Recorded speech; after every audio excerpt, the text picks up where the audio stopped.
이번 작품은 테드 창의 숨입니다. 먼저 테드 창에 대해서 보면요. 테드 창은 1967년에 태어났고요. 미국 브라운 대학교에서 물리학과 컴퓨터 공학을 전공한 과학도이네요. 전 세계 과학 소설계의 보물이라는 찬사를 듣고 있고요. 많은 상을 받았어요. 휴고상 4번, 로커스상 4번, 네뷸러상 4번. 그 다음에 이 1990년에 발표된 바빌론의 탑은요. 역대 최연소 네뷸러상 수상자라는 영예를 안겨주었고요. 그리고 네이처지의 2 작품이 게재됐네요. 인류 과학의 진화와 우리가 해야 할 일. 그 다음에 데뷔작은요. 당신 인생의 이야기였고요. 그리고 17년 만에 나온 이 작품이 바로 숨이거든요. 이 작품 속에는요. 9개의 중편과 단편이 들어있어요.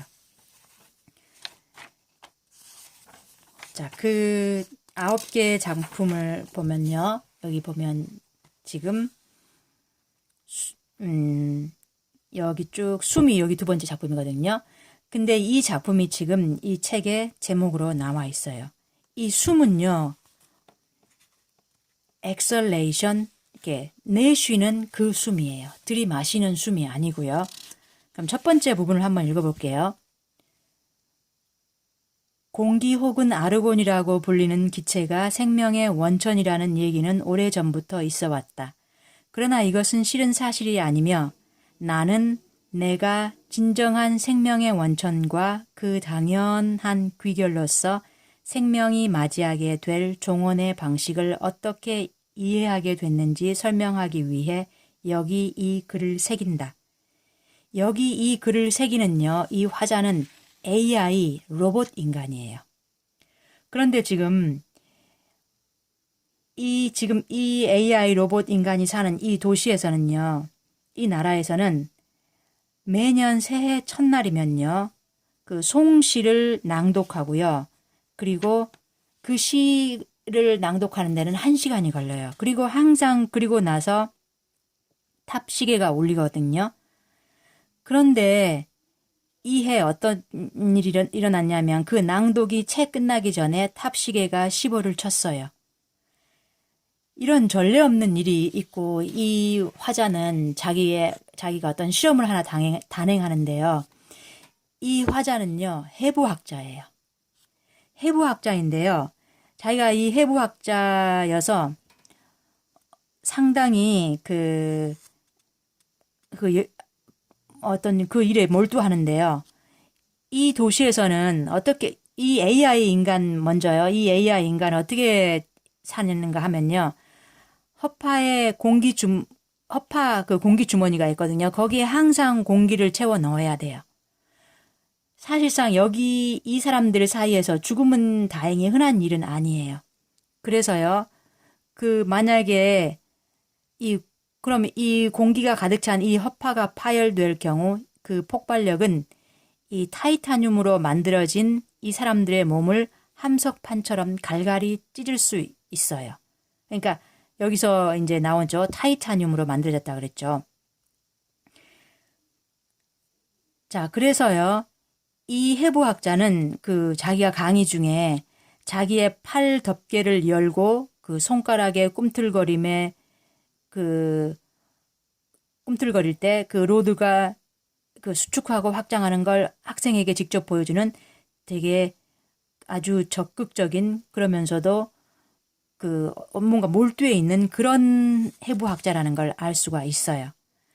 그런데요, 이 사람이 어떤 실험을 하나 단행하는데 그거에 그 실험을 단행하게 하는 그 계기가 바로 아까 그 15가 달라진 그 사건 때문에 어떤 실행을 하게 돼요. 그런데 이 사람이 여기서 어떤 얘기를 하냐면 자기가 그 여행을 좋아했었는데 그 여행을 쭉 세상 끝까지 그렇게 여행을 해본 거예요. 그랬더니 그 무한한 하늘로 이어지는 견고한 크롬 벽을 본 적이 있다. 이렇게 얘기해요. 만약 그 지구를 둘러싼 오존층에 거기를 본 것처럼요. 자, 그래서 이 해부학자는 그러면은 자, 어떻게 어떤 실험을 하게 됐냐면요. 자기의 그 뇌를 해부해 보는 거예요.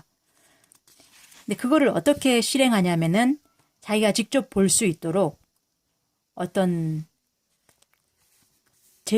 실험 도구를 제작을 해요. 그래서요, 실험실에서 그 거치대 위에 프리즘 4개를 고정한 다음에 주의 깊게 각도를 조절해 그 프리즘 꼭지점들이 직사각형의 네 모서리를 형성하게 하고요. 그리고 이게 전후 좌우로 쭉 연결을 해서 그 쌍안 현미경을 장착하고요. 거기에 그 정밀 조작기들을 달아서 자기가 그 조작 장치들을 직접 자기 손으로 작업을 할 수 있게 그렇게 연결을 시켜요. 그런 다음에 이 실험이 일단 어떻게 되냐면 한 6일인가 걸린다고 했나? 그래서 그 시간 동안에 쓸 그 허파 공기 주머니들을 미리 공급을 해놓고요. 그리고 자기의 그 머리 덮개를 먼저 그 정수리 덮개판을 떼어내고 하나하나 다 그 부품들을 빼내고요. 거기에 공기를 쭉 연결시키고 그러한 실험을 쭉 하는 거예요.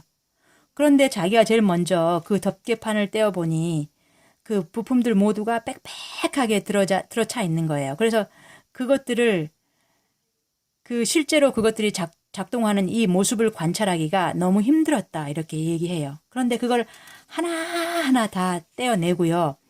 그 다음에 그 공기관들을 하나하나 다 연결시키고요. 그러니까 6일이 걸리는 거죠.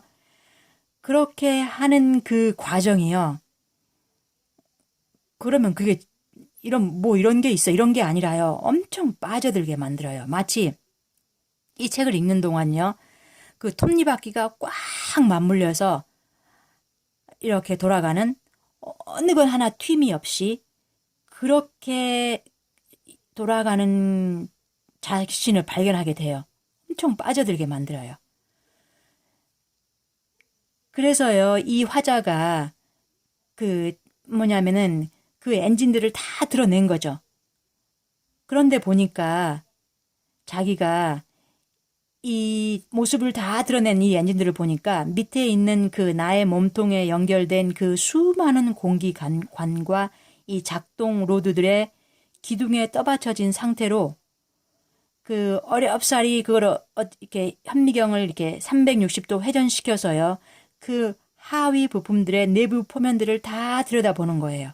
그럴 때 그 화자가 본 것은 그 금빛 기계로 이루어진 소우주였고 그 표현을 그렇게 해요. 그리고 나는 안이 밖으로 나온 인간이었다. 이거에서 자기 자신을 탐험하는 거죠. 그러니까 안이 밖으로 나온 인간, 내가 내 자신을 탐험하는 거예요. 근데 이 탐험의 과정이요. 그 하나하나의 사실은 부품이잖아요. 그런데 이걸 보면서 이 화자는 어떤 기억이 기록된 방법을 추측할 수 있으리란 이 희망을 품어요. 그래서 현미경에 배율을 올리고 더 자세히 들여다보는 거죠. 그러면서 이 세관들이 미세한 공기 미세관들로 분기되어 있다는 사실을 확인해요. 이 모세관들이 표면에 이 금박 조각들에 접철이 되어 있는 거죠. 자, 그러나 이 화자는요, 이 금박 조각이야말로 자신이 찾던 이 계획이자 바로 그 자신 기억이 기록되는 매체라고 추정을 해요. 그러니까 그래서 이번에는요, 그 인지 엔진 쪽으로 현미경을 돌려요. 자, 그 인지 엔진 쪽으로 그러면 바로 자신의 존재를 계속 들여다보는 거죠. 그런데 어떤 걸 깨닫게 되냐면요. 공기는 사실상 우리의 사고가 각인되는 바로 그 매체다. 그래서 우리라는 존재가 공기의 흐름의 패턴이다 이렇게 말해요. 그래서 지속적인 아르곤의 흐름으로 각인되는 거죠. 그러면서 여기서 뭘 찾아내느냐면요. 그 탑시계 얘기요. 그 빨라진 게 그 탑시계가 아니었고요. 그럼 뭐라고 얘기하냐면요. 자, 우리의 뇌가 느리게 작동하고 있었던 거래요. 그러니까 뇌가 느리게 작동한 거죠. 그거는 왜 그랬었냐면요. 그 탑시계는 사실상 템포가 변하지 않는 진자 혹은 그 유속의 변함없이 관속을 통과하는 수은의 흐름에 의해 움직이거든요. 근데 이 화자의 뇌는 공기의 흐름에 의존해 작동한 거예요. 그러니까 공기의 흐름이 감속하자 그 화자의 사고도 느려지면서 시계가 더 빨리 가는 것처럼 느꼈던 거죠. 그러니까 처음부터 그 화자의 뇌가 느려지지 않았는지를 의심했고 그 가능성이 바로 사실은 이 화자가 자기 해부를 했던 거예요. 그러니까 사실상 이 화자는요. 그 뭔가 뇌가 느려지지 않았을까 그걸 의심했다는 거죠. 그러고 나서 정말 그 실험을 해서 밝혀낸 거예요. 그러니까 이 AI 이 화자의 사고가 이 톱니바퀴의 움직임이 아니라 순전히 공기의 패턴이라는 문제가 훨씬 심각하다는 거 이걸 알게 된 거죠. 자, 그래서요.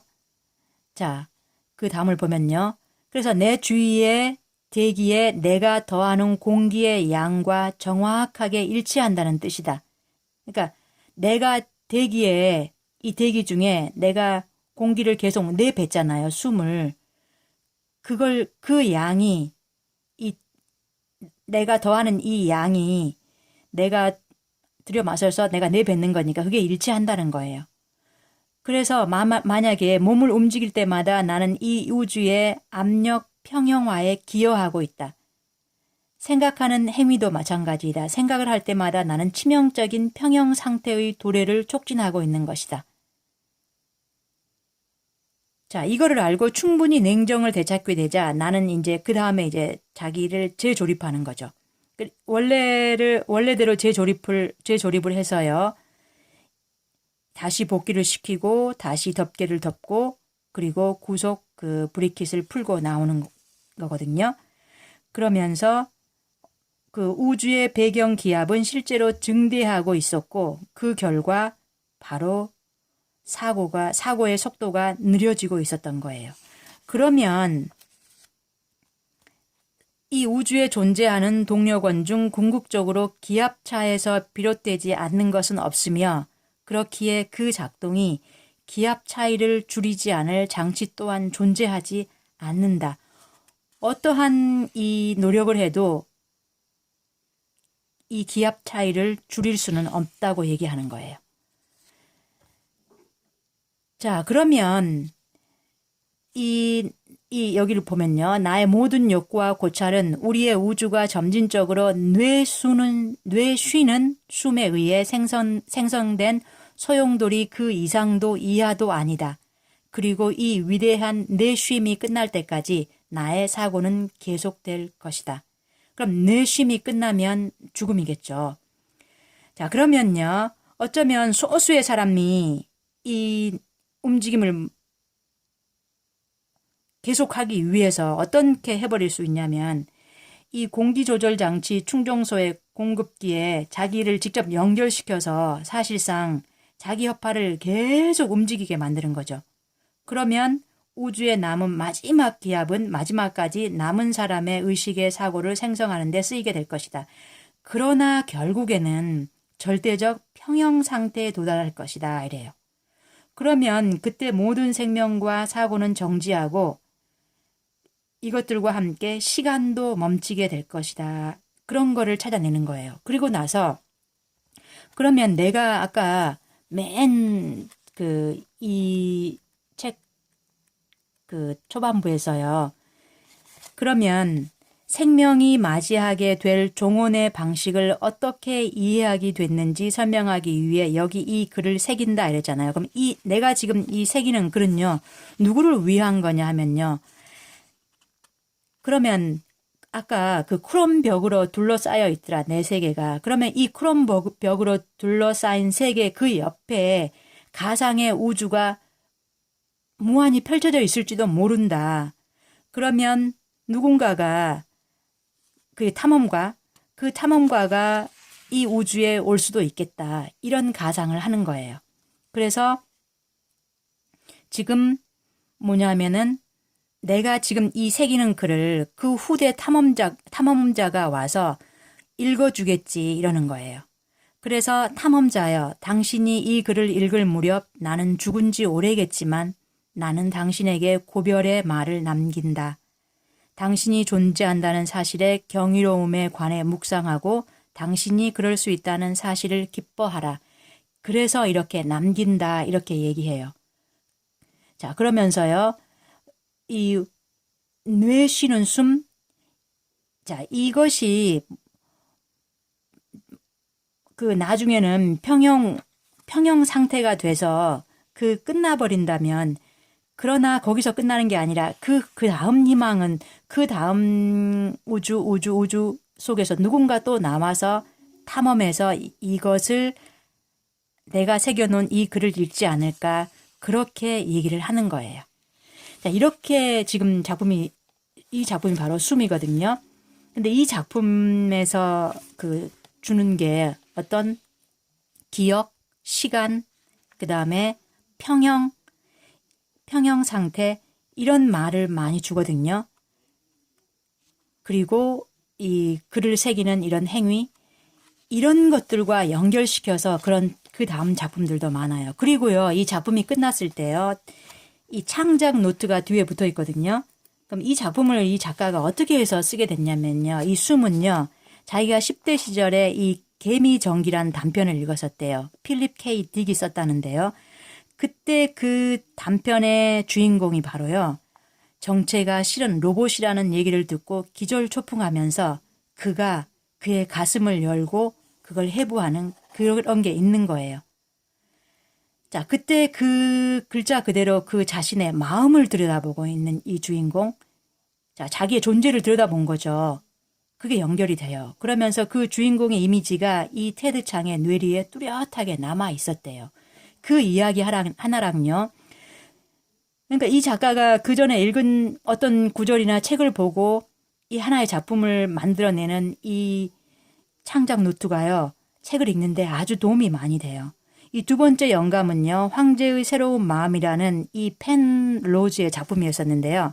거기에서 그 펜 로즈가 뭐라고 했냐면요, 우리가 음식을 먹는 것이 그 음식에 포함된 에너지가 필요하기 때문이라는 주장은 어떤 의미에서는 틀렸다고 지적한다. 자, 쭉쭉 그러면서 우리가 흡수하는 이 화학적 에너지는 이 저엔트로피 형태의 에너지이자 무질서가 낮다는 점이고요. 사실상 우리는 질서를 소비하여 무질서를 생산하고 있다. 이런 흐름, 이런 에너지의 흐름, 저는 그런 것도 보였고요. 그래서 이 아이디어 자체는 매우 단순한데 이 테드 창한테 이 펜 로즈의 이 생각이 이 소설을 쓰게 된 아이디어를 전달해 주었다는 거죠. 이렇게요, 이 작품들을 이거 말고도요, 우리한테 던져주는 것들이 어떤 거냐면은 그 미래 과학, 그 AI니, 그 다음에 그 로봇이니, 그 다음에 우리가 어떻게 그걸 따라잡을까, 그러한 것들을 많이 주는데요. 책 내용이요, 엄청 탄탄해요. 튀는 게 진짜 없어요. 그리고 톱니바퀴가 연결돼서 거기에 끌려가고 있는 그런 거를 보게 돼요.